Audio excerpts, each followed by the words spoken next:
4 Fingers of Patience. There was a farmer who had been getting his land ready for the new farming season.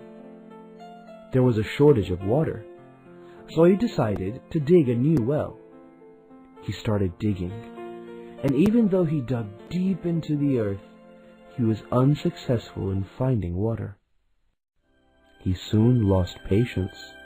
He was tired from working all day, and even skipped lunch and dinner. He stopped digging and climbed out of the well.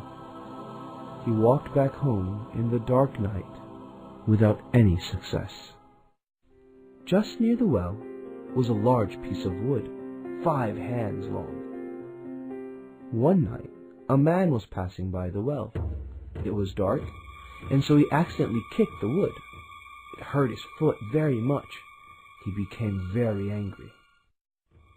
He was also very strong.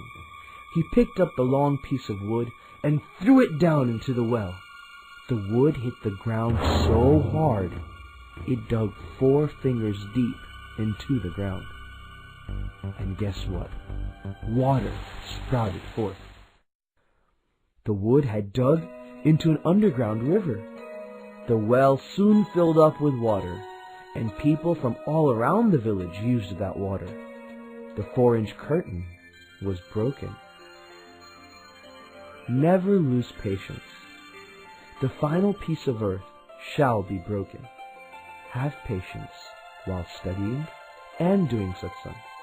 One who has patience attains his goal in life.